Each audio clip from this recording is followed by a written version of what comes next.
Évangile de Jésus-Christ selon saint Jean. Quelques jours avant la Pâque, Jésus disait à ses disciples : « Amen, amen, je vous le dis, si le grain de blé tombé en terre ne meurt pas, il reste seul. Mais s'il meurt, il donne beaucoup de fruits. Celui qui aime sa vie la perd. Celui qui s'en détache en ce monde la garde pour la vie éternelle. Si quelqu'un veut me servir, qu'il me suive, et là où je suis, là aussi sera mon serviteur. Si quelqu'un me sert, mon Père l'honorera. » Chère famille, chers frères et sœurs, des lectures que vous avez choisies pour cette messe des funérailles, nous allons retenir bien sûr la fin de la première lecture. Notre cœur aurait beau nous accuser, Dieu est plus grand que notre cœur et il connaît toutes choses. On sait en effet qu'il est des maladies qu'il nous faut quelquefois subir et où on a l'impression que notre esprit peu à peu, pour ainsi dire, nous échappe. Et pourtant l'apôtre ajoute : Dieu est plus grand que notre cœur et il connaît tout, comme pour nous faire comprendre que ce que nous avons de meilleur, tout le bien que nous avons fait, parce que le Seigneur nous a donné l'existence et le soutien de sa grâce, est comme caché, plus sûrement encore, non pas dans notre âme à nous, mais dans le cœur de Dieu. Si cela nous semble étrange, rappelons-nous ce que dit saint Paul.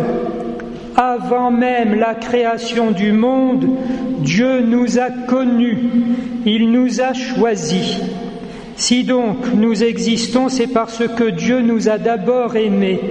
Il a voulu qui nous sommes et il nous a permis de lui répondre par notre vie. De sorte qu'il n'est pas étrange que le meilleur de nous-mêmes soit en Dieu. C'est en Dieu, en réalité, que nous avons commencé. Dans ce sens, Jean-Paul II avait dit : la généalogie de toute personne humaine remonte à Dieu lui-même. Cette pensée déjà consolante éclaire alors la suite de la première lecture que nous avons entendue. Celui qui fait le bien, qui sert ses frères, celui-là est passé de la mort à la vie. Comme si finalement, au fur et à mesure que se consume notre existence, comme l'on dit, jusqu'au bout, tout ce que nous avons de meilleur, tout ce que nous sommes, passé en ceux à qui nous avons donné la vie, c'est évident pour la famille, à ceux à qui nous avons rendu la santé, c'est évident pour ceux qui se dévouent au service de leurs frères malades, et finalement à tous ceux que nous aimons. La définition de l'amour étant simplement le don désintéressé de soi. Il me revient en mémoire l'hommage qui avait été rendu au Val-de-Grâce lors de l'enterrement d'un professeur chirurgien par l'un de ses élèves qui exerçait en Amérique et qui était revenu pour l'occasion. Il avait dit ceci : « Vous survivez dans ces gestes que vous nous avez appris et que nous refaisons tous les jours pour sauver nos frères. » Cela évoque aussi ce qu'on disait du diacre Saint Laurent, qui était le trésorier du pape Sixte II au IIIe siècle. Et pendant la persécution, après avoir tué le pape et un certain nombre de chrétiens, on avait gardé Saint Laurent pour le torturer et lui faire avouer où étaient cachés les trésors de l'Église. Ces fameux trésors dont on parle encore de nos jours. Saint Laurent, en diacre fidèle, voyant la persécution s'intensifier, avait distribué tout l'argent des aumônes à des pauvres, de sorte que sur son chevalet de torture, montrant les malheureux, il indiqua : voici le trésor de l'Église, montrant où se trouvait l'argent, désormais impossible à aller voler, et montrant en même temps que ce qu'il y avait de plus précieux Dans la vie de tout cela, c'était la charité et le service de leurs frères plus malheureux. Du coup, l'Évangile nous devient très évident, même les enfants l'ont compris.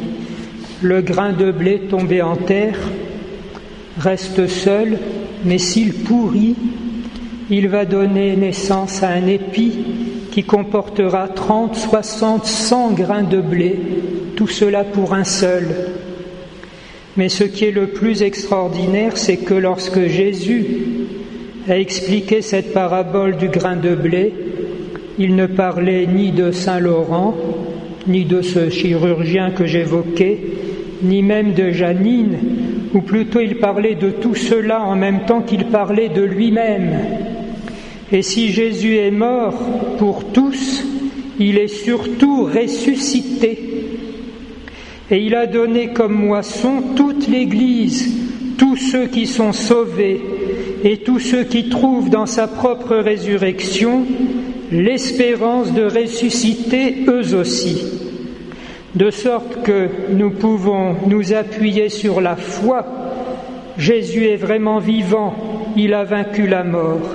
Et sur l'espérance, il promet qu'à la fin de notre vie, il va nous juger, nous donner la récompense en reconnaissant en nous ce que lui-même nous a donné, en pardonnant nos péchés, puisqu'il a beaucoup souffert pour nous. Et surtout, il nous promet qu'après nous être retrouvés dans la lumière de sa gloire, auprès de son Père, de la Vierge Marie et de tous les saints, lorsque viendra la fin du monde, même nos corps ressusciteront comme le sien, de sorte que c'est bien nous-mêmes qui nous retrouverons dans la joie de sa maison, là, comme le dit l'Écriture, où il n'y a plus de souffrance, plus de maladie, plus de peur et plus de mort.